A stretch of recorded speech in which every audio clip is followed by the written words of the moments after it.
नमस्कार भैया, सबको राम राम। कैसे हैं आप सब? आई होप सब ठीक होंगे। मैं आदर्श सिंह स्वागत करता हूँ आपके अपने यूट्यूब चैनल ड्रीम एसएससी पे।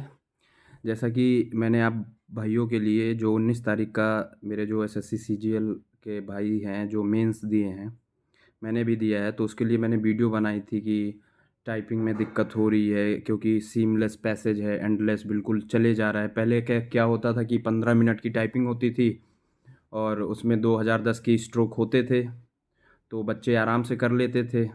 इस बार प्रॉब्लम क्या हुई कि जो पैसेज है वो बिल्कुल ख़त्म ही नहीं हो रहा था और कंटिन्यूअसली चले जा रहा था, चले जा रहा था। और उसका स्क्रॉल बार इतना गंदा था, हल्का-सा टच करो वो कम से कम एक पैराग्राफ पूरा ऊपर भाग जा रहा था, जिसकी वज़ह से काफ़ी सेंटरों पे हंगामा भी हुआ है। तो आज मेरे उन भाइयों के लिए खुशखबरी की बात है कि जो 18 तारीख की सीजीएल मेंस की टाइपिंग थी, वो कैंसल हो चुकी है। और जिन भाइयों को लगता है कि मेरा हो सकता है लाइन छूट गया हो या ऑब्वियस सी बात है मेरी टाइपिंग पूरी नहीं कर पाई, मैंने कीस्ट्रोक उतने नहीं कर पाए, मैंने सिस्टम बंद हो गया था या फिर घबराहट की वजह से जो भी है, जैसा भी हो, ओवरऑल उनके लिए अच्छी न्यूज़ है कि अब जो आपकी टाइपिंग है सीजीएल मेंस 18 तारीख वाले भाइयों की, वो अब 31 जनवरी को रीशेड्यूल कर दी गई है। हालाँकि मैंने भी टाइपिंग किया था, मैंने 3000 कीस्ट्रोक किए थे 15 मिनट में।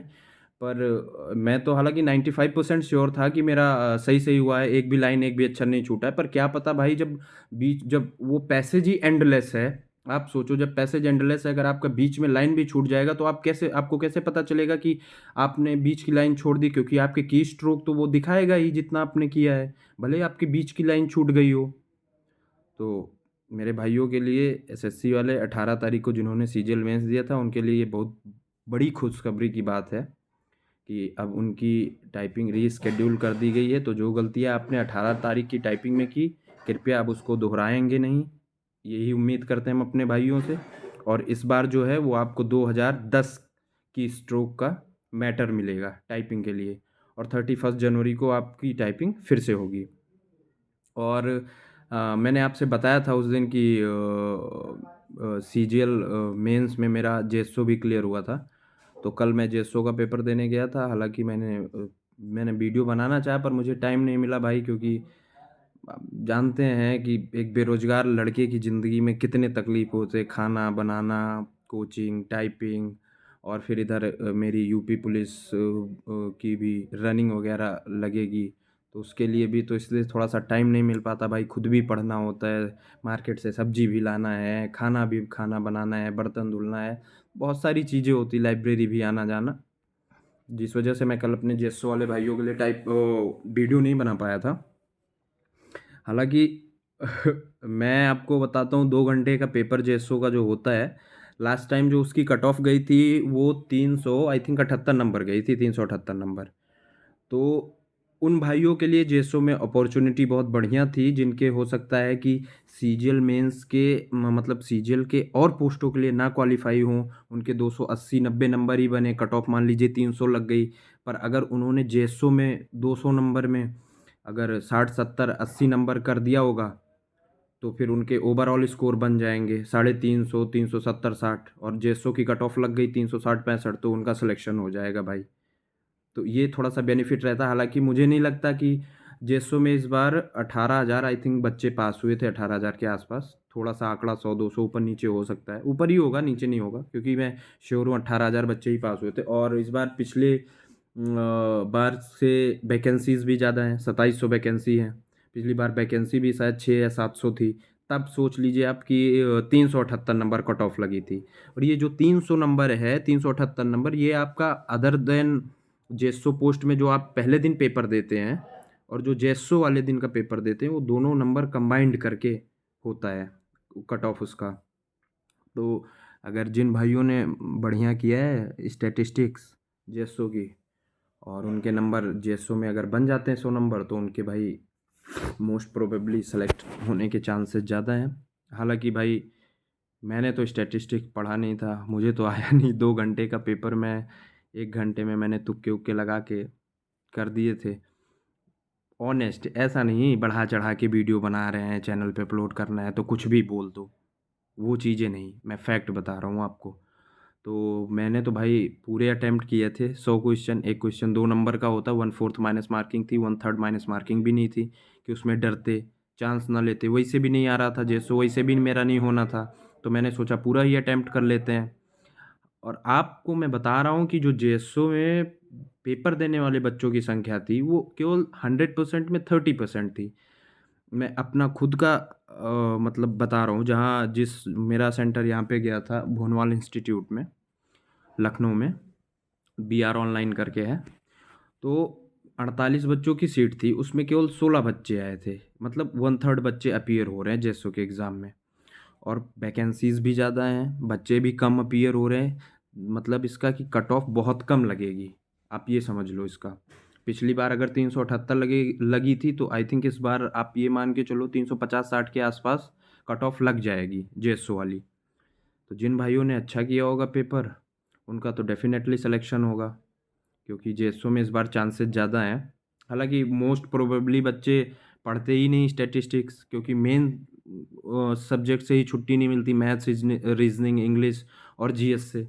और इस बार का पेपर का लेवल तो जिन भाइयों ने मेरे दिया होगा वो देखा ही है उन लोगों ने कि सीजीएल का मेंस का पेपर कैसा हुआ था। कंप्यूटर, मैथ्स और रीजनिंग में भी 2-3 क्वेश्चन टफ थे, और बाकी जीएस का तो हालत ख़राब ही कर दिया जीएस ने सबका। तो भाई अगर मैं थोड़ा-सा प्रेडिक्ट करूँ, मैं तो क्या ही प्रेडिक्ट करूँगा मेरे तो खुद ही नंबर मुझे नहीं लगता बहुत बनेंगे। लेकिन जो मैंने एग्ज़ाम देने के बाद मैं बाहर निकला, तो जो बच्चों से थोड़ी बहुत मैंने बात करी, तो उनके हिसाब से अगर आपके 295 या 300 नंबर बन रहे हैं ईडब्ल्यूएस या जनरल कैटेगरी की बात मैं कर रहा हूँ, इससे कम भी जा सकती है। जनरल कैटेगरी में अगर 300 नंबर जिस बच्चे के बनेंगे, वो अपने लिए एक मिनिमम एक सीट सबसे नीचे पोस्ट की ही भले, वो अपने लिए वो सीट सिक्योर समझे। तो बस यही आपको जानकारी देनी थी आप भाइयों को। और आप लोग अभी टाइपिंग छोड़िएगा नहीं, बी प्रिपेयर्ड फॉर 31 जनवरी। आप लोग लगे रहिए, अच्छे से टाइपिंग करिए, स्किल और इम्प्रूव करिए अपनी। 31 जनवरी को आप लोगों की, हमारी, जो जो मेरे भाई 18 तारीख को सीजीएल मेंस लिखे हैं उन सब की टाइपिंग होनी है। तो ऑल द बेस्ट भाई 31 जनवरी के लिए। आप लोग बिल्कुल प्रिपेयर होके जाइए कि इस बार माइंड सेट ऐसा ना करिएगा कि बिल्कुल इस बार भी गड़बड़ हो जाए। आपका हो सकता है पिछली बार में गड़बड़ हो गया हो, तो आपको दूसरी अपॉर्चुनिटी मिल रही है, भगवान ने आपको दूसरा मौका दिया है। एसएससी वाले मेहरबान हो गए, दूसरा मौका मिल गया। बाकी ये तो आप भी जानते हैं कि एसएससी मौका नहीं देती, सुनती नहीं किसी की। लेकिन थैंक्स टू अभिनय शर्मा सर, जिन्होंने एसएससी को इतना, एसएससी के खिलाफ इतनी आवाज़ उठाई, मेरे उन भाइयों को भी पास कराया, उन भाइयों को भी एग्ज़ाम देने का मौका दिलाया जो बिल्कुल होपलेस हो गए थे, पॉइंटों से रुके थे, 1-2 नंबर से रुके। ये मैं नहीं कह रहा हूँ कि मेरा हो गया, मेरे 162 नंबर भाई बन रहे थे नॉर्मलाइजेशन के बाद, 152 नंबर मेरा रॉ स्कोर था। तो मैं ये नहीं कह रहा हूँ कि मेरे हो गए थे, नहीं तो उन बच्चों को अंदर करा के, उन बच्चों को पेपर दिला के उन्होंने गलत किया। भाई बिल्कुल कराना चाहिए था। उनके अभिनय शर्मा सर के साथ कोई नहीं खड़ा था उस टाइम, कोई सिंगल टीचर नहीं खड़ा था। अब जब उनको सफलता मिल गई, उन्होंने रिवाइज्ड आंसर की निकलवाई, पीडीएफ आई, उन बच्चों का नाम आया, आई थिंक 1200-1300 बच्चों का हुआ है फिर से। तब लोग ये कहना शुरू कर दिए कि अरे मैं तो अभिनय शर्मा सर को पहले से ही सपोर्ट कर रहा था, वो एक ऐसे योद्धा हैं जिन्होंने अकेले लड़ाई लड़ी, लेकिन हम लोग भी थे, हमने कहा गलत नहीं हुआ होगा तो उनके साथ खड़े हैं। तो थैंक्स टू अभिनय शर्मा सर जो बच्चों के लिए फ़ाइट करते हैं, क्योंकि अब के टीचरों को ये नहीं पड़ा है कि आपका हो रहा है नहीं हो रहा है, उनको अपना कोर्स बेचना है, क्या बोलते हैं, उनको अपना टेस्ट सीरीज बेचनी है, उनको अपना प्रॉफिट दिखता है बस। वो आयोग के खिलाफ आवाज़ उठा के अपना टाइम नहीं वेस्ट करना चाहते, जो पैसा बन रहा है वो रोकना नहीं चाहते भाई। साफ सीधी बात, उनको क्या पता है कि बच्चे कितनी रात काली करके उस दिन के लिए प्रिपेयर होते हैं जिस दिन उनका मेंस का या प्री का एग्जामिनेशन होता है।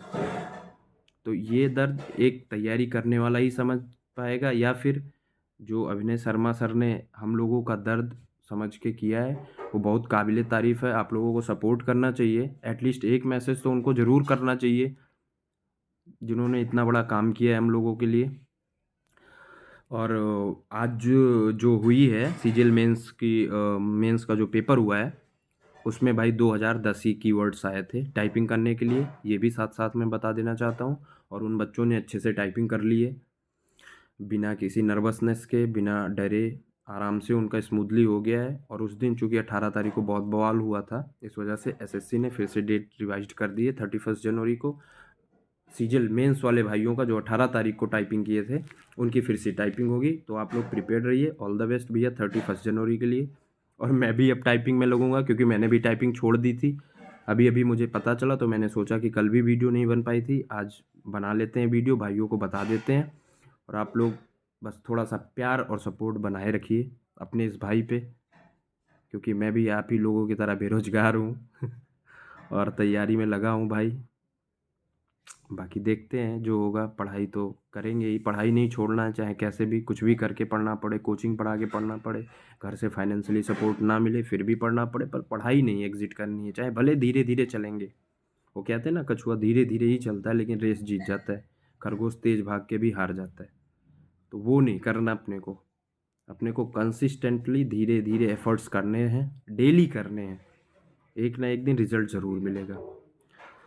तो भाई इसी के साथ मैं अपनी वीडियो एंड कर रहा हूँ। और आप लोग अपनी राय कमेंट में बताइएगा, अगर कुछ आपको लगे तो आप कह सकते हैं, बिल्कुल हम एक एक कमेंट आप लोगों का पढ़ेंगे। अभी अपने पास इतना बड़ा फैमिली तो है नहीं यूट्यूब पे कि लाइव आया जाए, या आप लोगों के लिए आप लोगों से लाइव बातचीत हो पाए, तो कमेंट के माध्यम से ही हो पाएगा। मैं ईच एंड एवरी कमेंट में अपने भाइयों का देखता हूँ, रिप्लाई भी करता हूँ, जो मेरे से हो सकता है आप लोगों के लिए हो। क्या सकता है आप भाइयों के लिए, अब ऐसे छोटी मोटी इन्फॉर्मेशन ये जो मिलती है, यही मैं अपडेट करता रहता हूँ। आप लोग अपना प्यार बनाए रखिए ड्रीम एसएससी चैनल पे, और लाइक करिए, शेयर करिए, कमेंट करिए। जय हिंद, जय भारत।